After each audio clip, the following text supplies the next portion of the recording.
Where do we get our sense of who we are? Where do we get our sense of what our life is about? Is it not from social mirrors, parents, siblings, teachers, leaders, the media, heroes, models? Isn't that possibly the case of a mistaken identity? Think about it. Ask yourself, where do I get my knowledge of myself? And what my vision in life is? What is it that I am really about? What is truly important to me?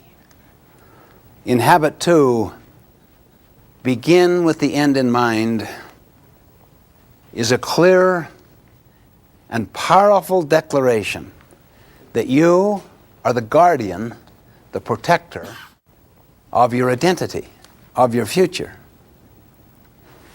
In essence, Habit 1 is the awareness that you are the programmer. It's the budding awareness that the best way to predict your future is to create it. Habit 2 decides what your life is about. And everything would flow from that.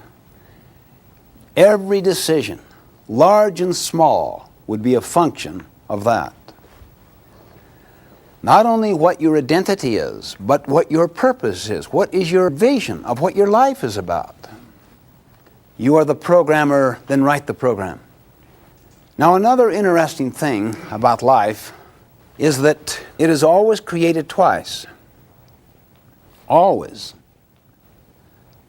Whether you take conscious control of the creation or not, you'll get your definition of yourself and of your purpose, your meaning, from the social mirror. So it was already done. Or perhaps you'll get it from the social agenda of people that are pressing upon you now. Or perhaps you'll get it from the mentoring of your childhood. Or the mentoring of your first leaders in business, your first managers, or your teachers in school. The first creation is an intellectual creation. The first creation is of the mind and of the spirit. The second creation is a physical creation.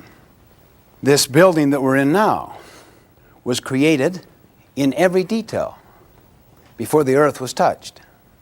If that was not the case, the price of the building doubled because of expensive change orders. Anyone want to share your experiences with expensive change orders? Why they came about? Okay. I'm in the restaurant business and we build a lot of restaurants. We built a restaurant a year ago that had severe access problems. We didn't plan in advance. We let external forces drive our decisions, zoning, the city, etc.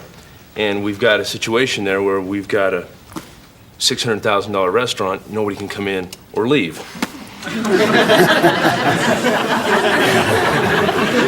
Now, in a sense, the food is good.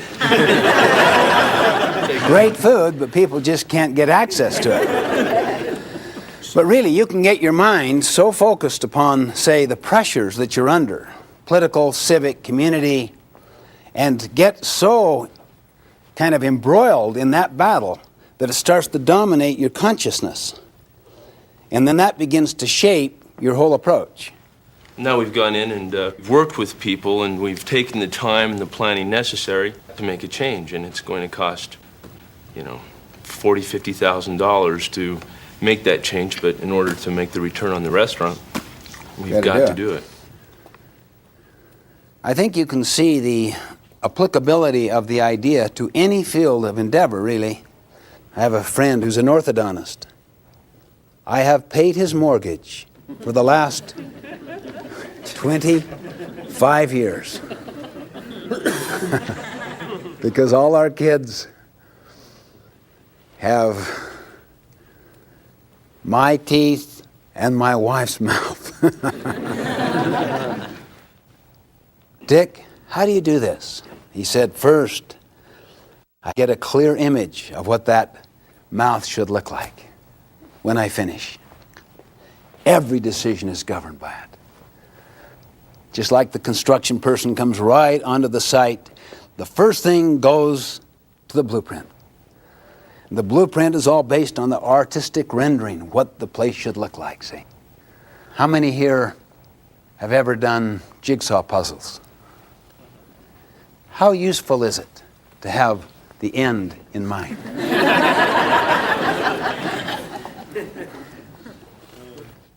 I find that the key is to begin with the end in mind. This is so basic with organizations. The fundamental reason, the root reason why organizations are so split is they do not share a common vision. Do you want to have an interesting experience? Just go to your family tonight and ask them. Be sincere. They'll think you flipped out for a moment, wondering where you're coming from, but say to them, in one sentence, what is the purpose of our family? And then write down what they say. Just read the different purposes. What is the purpose of our marriage? What is its essential reason for being? And then when you go to your organization, to your work, ask the first 10 people you meet, bring out your trusty clipboard and just say, I'm doing a little survey. Could you help me? One question. What is the purpose of our organization? And then you work with a small work group. What is the purpose of this work group? What is the purpose of the board of directors? What is the purpose of this executive committee? What is its essential role? What are its high priority goals? My friends, I have done this scores of times, even with the executive cabinets of companies in the Fortune 100 classification. Big companies, sophisticated organizations. And in almost all cases, the top executives are absolutely chagrined, embarrassed. They cannot believe the different descriptions that are being given as to purpose, as to vision. You think, what's going on? I mean, really. And you could have a mission statement on the wall, or on little plaques on their desks, or in their wallet, or purse, or whatever. It is not central to the culture. The whole organization cannot begin with the end in mind.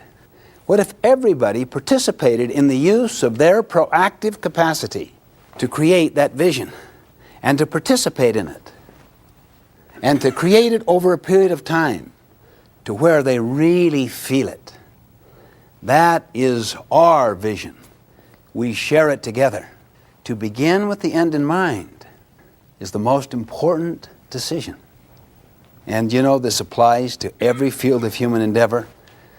If you don't take charge of the first creation, it will be done for you, even for you personally. And you could live your whole life based upon a very limited, straight-jacketed notion of who you are, based on a few social mirrors, and have never unleashed the talent, the unique gifts that you may have been given.